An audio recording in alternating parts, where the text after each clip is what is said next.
Et me revoilà pour une transmission.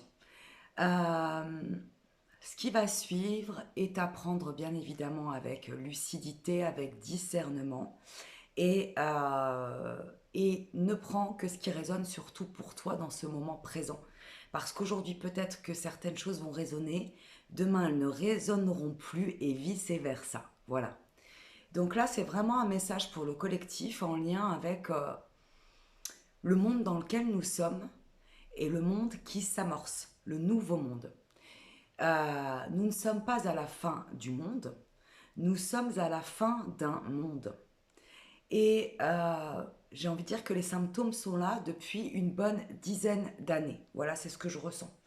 Le monde dans lequel nous avons grandi, dans lequel nous avons baigné, est un monde où l'ego a pris le dessus, où la matrice a pris le dessus, où nous étions illusionnés par nos mots, MAUX, par nos blessures, par nos histoires dysfonctionnelles, par nos traumatismes, par les fausses notes, j'entends, c'est très intéressant, par ce que l'on nous a transmis et qui sonnait faux, qui a toujours sonné faux pour notre âme.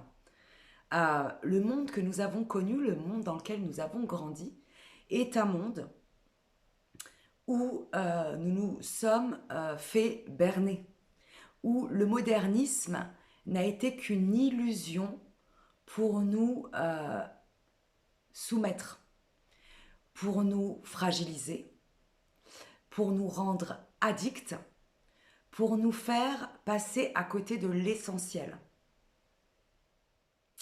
pour nous détourner de notre propre beauté, de notre propre puissance.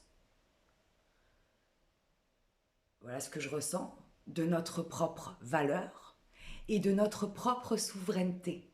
Le monde que nous avons vécu jusqu'ici est un monde d'esclavagisme. Est un monde où nous nous sommes laissés berner par du matérialisme à outrance déjà, et par des notions, par des objets, par des images, par des mouvements, des courants qui ont toujours été superficiels, j'entends totalement fake, faux, illusoire, pour nous maintenir dans un sommeil profond. Le monde dans lequel nous avons toujours baigné, nous avons évolué, nous avons grandi, est un monde qui n'existe pas, est un monde qui s'effrite et qui s'effondre actuellement, est un monde très obscur. Et nous avons été non seulement les esclaves de ce monde, mais nous avons aussi, de par notre vibration, de par nos pensées, de par notre énergie, nourri ce monstre qui a pris finalement toute la place et qui nous a dominés, qui a fini par nous dominer. Encore une fois, quand je parle du monstre, je parle plutôt d'une énergie collective, d'un égrégore qui a été créé par nos soins de manière totalement inconsciente. Et en fait, ça a pris du terrain, mais ce monstre, cet égrégore obscur, peut disparaître si nous le choisissons tous, de manière individuelle, du jour au lendemain. C'est-à-dire que nous avons le pouvoir, et on nous a fait croire que nous étions faibles et fragiles.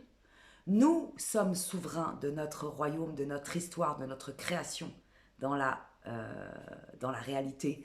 Et on nous a fait croire que nous devions nous battre sans cesse pour exister, pour créer, pour avoir accès à la joie, à la beauté de ce monde.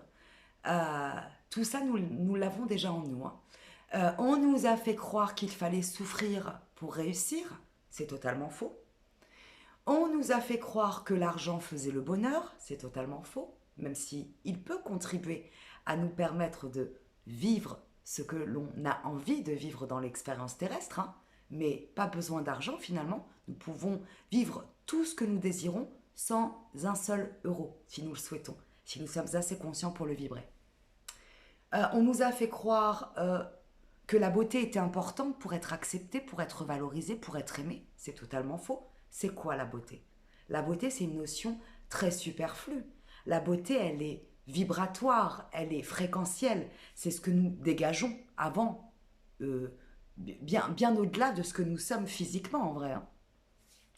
On nous a fait croire qu'il fallait être conforme à la norme. Alors, je vais donner un truc lambda. Hein. Marié, 2 enfants, le scénic, le chien et le pavillon en banlieue. Pour être acceptable, pour être équilibré, ben, j'ai envie de vous dire, beaucoup de gens qui sont soi-disant dans la norme sont tout sauf équilibrés, sont souvent bien malheureux. On nous a fait croire qu'il fallait se taire, que le silence était d'or euh, pour être quelqu'un de respecté, de respectable. Bien sûr, le silence est d'or, mais souvent le silence a été utilisé d'ailleurs par la matrice pour nous soumettre, pour nous monter les uns contre les autres, pour laisser l'obscurité prendre le contrôle. D'où tout ce qui sort actuellement sur les histoires d'abus.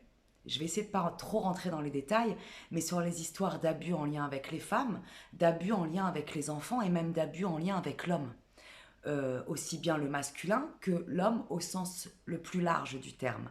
Et je ne parle pas d'abus sur les animaux et sur la nature qui nous nourrit et sans qui nous ne serions rien aujourd'hui, sans qui nous ne pourrions pas vivre tout simplement. On nous a fait croire énormément de leurres. Et donc actuellement, nous sommes en train, alors bien sûr pas tout le monde, hein, mais beaucoup d'êtres humains sont en train de se réveiller. Beaucoup sont déjà éveillés depuis un moment. Nous sommes en train de quitter cet ancien monde pour accepter, c'est un lapsus, pour accepter, ça c'est très important parce que beaucoup de gens n'accepteront pas le nouveau monde qui est en train de s'ouvrir à nous, pour accéder au nouveau monde.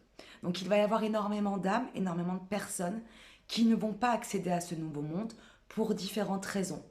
Par déni, ils resteront bien vivants dans la matière, mais ils resteront dans une dimension parallèle, ou alors parce que ce sera trop violent pour eux de se rendre compte de la vérité, de se rendre compte dans quoi ils ont baigné toutes ces années, toutes ces décennies, et certaines âmes ne resteront pas incarnées sur Terre. Alors, communément, ça s'appelle la mort, mais moi je crois plutôt à une forme de vie dans d'autres dimensions ou dans d'autres mondes parallèles. Voilà.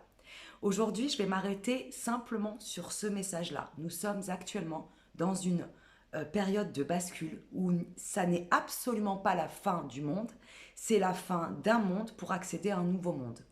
Et je vous fais très rapidement une vidéo pour vous parler non seulement de ce nouveau monde, et aussi pour vous donner peut-être quelques clés que je recevrai dans le moment présent de cette transmission, et que j'ai déjà reçues par ailleurs, à des moments précis de mon chemin, vous transmettre quelques clés précieuses pour pouvoir vivre dans ce nouveau monde. Et juste pour vous éclairer, bien sûr, je ne suis pas une béquille, je ne suis pas une sauveuse, je ne suis pas un gourou, absolument pas, quelle horreur. Je suis plutôt quelqu'un qui a des messages à transmettre, à faire passer, qui l'assume pleinement aujourd'hui et qui, je l'espère, vous éclaireront, vous donneront peut-être certains déclics, ouvriront un peu plus, ouvriront totalement votre chemin de conscience et de confiance et de foi. Et voilà, moi je suis juste là pour transmettre des messages. Vous prenez que ce qui vibre pour vous, que ce qui résonne pour vous et que ce que vous ressentez réellement de juste dans votre cœur et dans votre âme. Je vous laisse avec tous ces messages qui sont assez puissants. Vous pouvez re-regarder cette transmission et je vous dis à très vite pour de nouveaux messages. Je vous embrasse très très fort. Prenez grand soin de votre énergie. Le temps, c'est de l'énergie. Il est très précieux et soyez vraiment à l'écoute de cette énergie parce que c'est vraiment votre jus, votre substance, votre véritable essence de vie. Je vous embrasse bien fort, à tout vite pour de nouvelles aventures.